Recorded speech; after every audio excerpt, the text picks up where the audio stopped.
So today we are going to be talking about some of the best pet reptiles for beginners. But we're not just going to be talking about, you know, your standard beginner animals. We are going to be taking a look at some more unique species today. When someone is looking to get their first pet or maybe their second or third, oftentimes they will search up, you know, best beginner reptiles. If you search that, you're going to find a lot of lists and videos and stuff that people have created, and for the most part, a lot of them are going to contain the same animals. The animals that I'm talking about are animals such as crested geckos, leopard geckos, ball pythons, corn snakes, bearded dragons, you know, that category of animals. And while those animals can make good pets for many beginner keepers, oftentimes people are looking for something, you know, a bit more unique. When it comes to reptiles, I promise you, it is not just crested geckos and corn snakes that have easy care. There are hundreds of species of lizards and snakes and stuff that can make really good pets for beginners. They're just not as common or as well known. So today we are going to be talking about 5 unique beginner pets. I do just want to say that these aren't in any particular order or anything, so let's just go ahead and get started. The first reptile that I think can make a really good pet for really people of all levels of experience are chameleon geckos. Now, I've done a video before just talking about how I think that chameleon geckos are some of the most underrated pet geckos out there. I am obsessed with chameleon geckos. So chameleon geckos are these tiny geckos that come from New Caledonia. New Caledonia is also where animals like crested geckos and gargoyle geckos come from. So chameleon geckos, well, they do look very different from a crested gecko, for example. You know, they're a lot smaller, they're green, they have cool little scales. They actually have incredibly similar care to a crested gecko. If you're someone who's looking for a slightly more unique beginner gecko, I think that chameleon geckos are one of the coolest choices ever. So as I mentioned, chameleon geckos have very similar care to crested geckos. Similar to crested geckos, they are an arboreal species of lizard that doesn't like too much heat, they like high humidity, and they eat a varied diet. Chameleon geckos are also relatively hardy, they are regularly being captive bred, and they are quite easy to handle. Most tiny geckos are not that easy to handle. Most tiny geckos are really fast and really flighty, but chameleon geckos, on the other hand, are typically very handleable. Obviously, every gecko is going to have its own personality. Some might be easier to handle than others, but as far as small geckos go, it doesn't really get much better than a chameleon gecko. I also just think that chameleon geckos look so cool. I love their coloration, their scales are super neat, and their eyes are just really cool. I don't know, I just really love chameleon geckos, and I think that a lot of you guys would as well. So while this video is technically about reptiles, the next animal we have is actually an amphibian because, well, you know, frogs aren't reptiles. A lot of people categorize amphibians and reptiles together, so we're gonna throw in a frog, and that frog is the chubby frog or the Asian painted bullfrog. I love chubby frogs so much. I think that chubby frogs are just so funny, they're so cute, and I don't know, I just really like them. I am obsessed with chubby frogs. Back in 2018, I got my first chubby frog named Sandwich.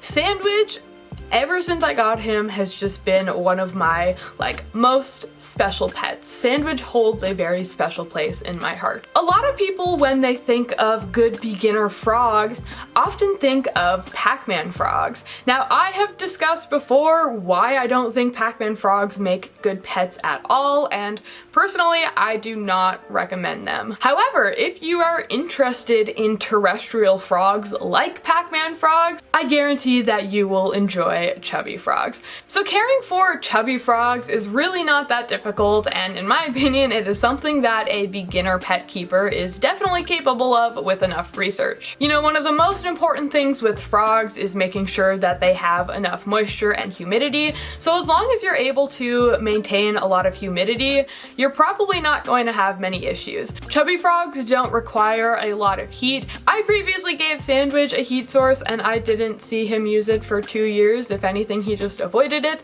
So now I just keep him at room temperature and he does perfectly fine like that. Chubby frogs are purely insectivores, so they're only going to be eating insects. You don't have to worry about, you know, making any like complex salads or anything like that. Just give them bugs and they will be very, very, very happy. Chubby frogs also don't normally have any trouble eating. You put something in front of them and their tongue is gonna come right out and it's gonna be gone in 1 second. Oftentimes, chubby frogs don't move a whole lot. A lot of the times when you see them, they're just kind of sitting in the dirt, but they are a lot more active than many people think, and when you do see them moving around, it might honestly just be one of the funniest sights that you will ever see in your life. They look so funny when they walk and swim, and I just think it is super, super adorable. One of the only downsides to chubby frogs though is they are not really being captive bred much. Most chubby frogs that you see available are going to be wild caught. So if you are looking at getting a chubby frog, I would definitely keep that in mind, and if you can, try to find one that is captive bred, especially if you're a beginner. You'll have a lot more luck with a captive bred animal than a wild caught animal. And now we have another gecko. So as I mentioned earlier, the chameleon gecko is kind of similar to a crested gecko. This next gecko that we have is also really similar to another beginner gecko, and that is the African fat-tailed gecko. So the African fat-tailed gecko is in many ways quite similar to leopard geckos. They have the same sort of appearance, you know, their body shape and everything looks very similar. They do have different colors and patterns, but to many people who don't know the difference, they often confuse the two with each other. So I own both leopard geckos and fat-tailed geckos, and while they do both make awesome beginner animals, I think that African fat-tailed geckos are often very overlooked and just kind of overshadowed by leopard geckos. African fat-tailed geckos have very similar personalities to leopard geckos. You know, if you enjoy the fact that leopard geckos are somewhat personable, you will also enjoy that about African fat-tailed geckos. The biggest difference I have found between my fat-tailed geckos and my leopard geckos, though, is that my fat-tailed geckos tend to be a bit calmer, a bit slower, and just overall more docile and easy to handle. Not that leopard geckos are overly hard to handle, but it is just more likely for a leopard gecko to be kind of fast and want to run away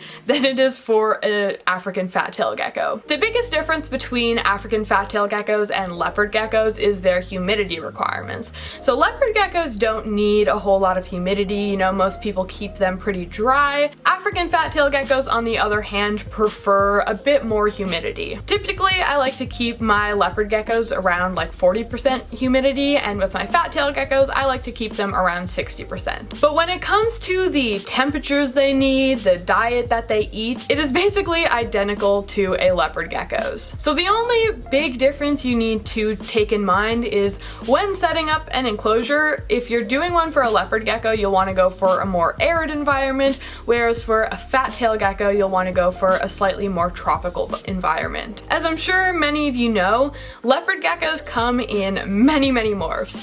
African fat-tailed geckos do as well. So if you're someone who is like into morphs and you want a pet that you can, you know, get a morph of, an African fat-tailed gecko is just as good of an option as a leopard gecko is. African fat-tailed geckos are very regularly being produced in captivity. However, they are also still very commonly being wild caught, unfortunately. So if you do decide that you want to get an African fat-tailed gecko, I would just highly recommend that you go to a reputable breeder or someone who can give you a captive bred baby rather than some sketchy import who's going to sell you an unhealthy wild caught fat-tailed gecko. Wild caught fat-tailed geckos are also not going to be nearly as friendly as captive bred ones are, so definitely recommend getting a captive bred one. And now for a snake. There are a ton of good beginner snakes out there, you know. I can think of a lot just right now, like corn snakes, milk snake, Kenyan sand boas, you know.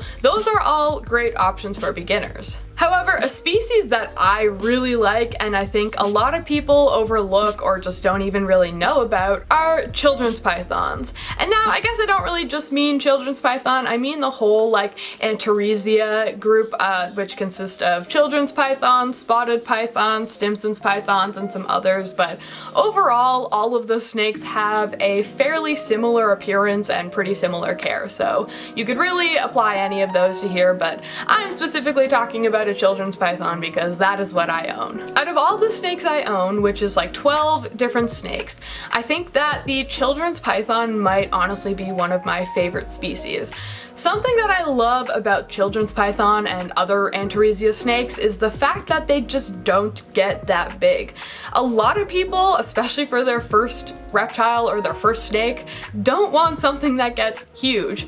They want something that stays relatively small. Antaresia species are perfect for that. They're smaller than ball pythons, they're smaller than corn snakes, they're smaller than king snakes, so if you want a small pet snake, definitely look into children's pythons or other similar ones. I also find that children's pythons are just really fascinating to watch. They are fairly active snakes. They're semi-arboreal, so you can see them, you know, going through the branches, you can see them hanging out down on the ground. So overall, I just find them to be a very interesting snake. And once again, their care isn't really any more complicated than a lot of other common snakes. So these snakes do require some sort of heat source, and then where they are semi-arboreal, you will want to give them some things to climb on. Overall, these snakes are relatively easy and they are quite hardy. One of the only downsides, in my opinion, is that these snakes oftentimes are a little bit feisty and a little bit nippy, especially as babies. However, the good thing is they are so small that if they do bite you, you probably just won't even feel it. I have been bit by mine a few times. I know some other people who have as well, and every single time it's honestly just kind of funny. However, you still should be avoiding snake bites if you can, because not only, you know, is it not great for you, but it's also not great for the snake as it does risk damaging their teeth. So ideally you want to avoid your snake biting you. But if a children's python does bite you, it is absolutely no big deal at all. You might shed like one little droplet of blood, if anything. The last time my children's python bit me, it didn't even break skin, so there's that. Now, like most snakes, children's pythons do have to eat whole prey, such as, you know, frozen thawed mice.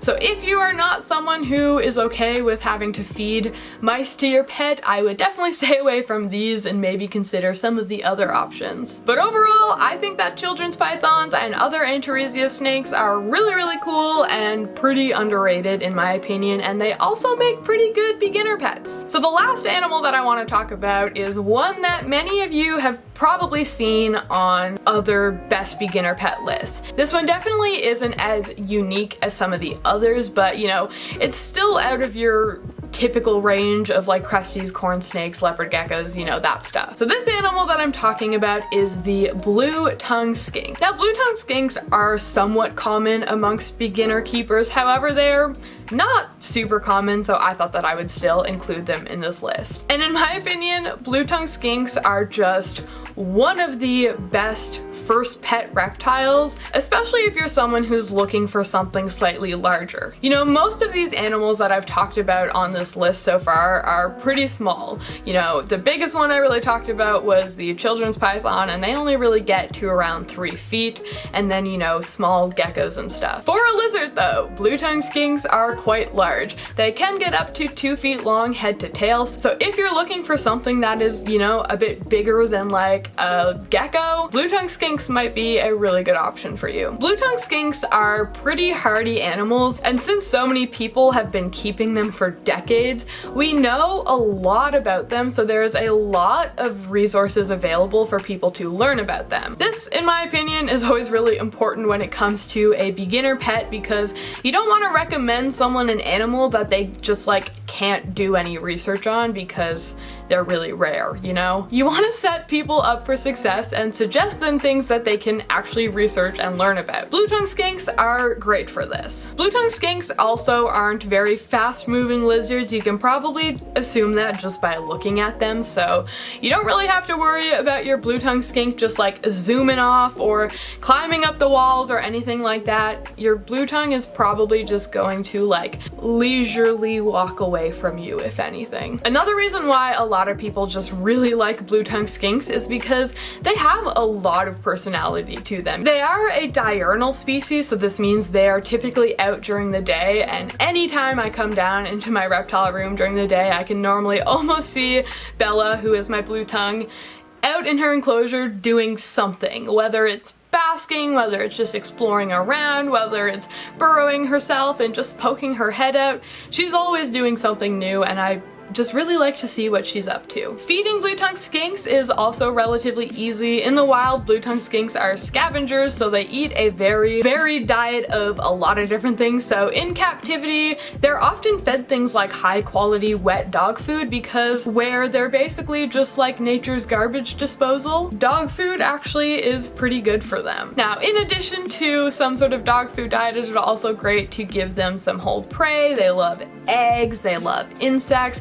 Also, fruits and vegetables are great for them, so these guys can eat a lot of things and very oftentimes enjoy eating a lot of things. So yeah, while blue tongues may not be the most unique pet out there, I think that they make really great pets for beginners. So if you're someone who is looking for a pet and you're, more interested in slightly larger species, I would definitely recommend looking into blue tongues. So I really hope that you guys enjoyed learning about these 5 unique beginner pets that I was telling you about. All of the animals that I listed in this video are animals that I own myself, so I am telling you guys with first-hand experience that I really enjoy these animals, and I think many of you would as well. So with all that said, I am going to get to wrapping up this video now, so I do just wanted to say, if you enjoyed this video, be sure to give it a big thumbs up. It does really help me out, and also be sure to subscribe to my channel if you aren't already. I would appreciate that a ton. While you're at it, also be sure to hit the notification bell and check out all of my social media. All of my social media will just be down in the description below, but it is basically all just EmmaSam99. So I do really hope that you guys enjoyed learning about these animals and enjoyed this video. I am just going to go ahead and end the video now, so thank you all so much for watching. I do really appreciate it, and I will see you all in my next video.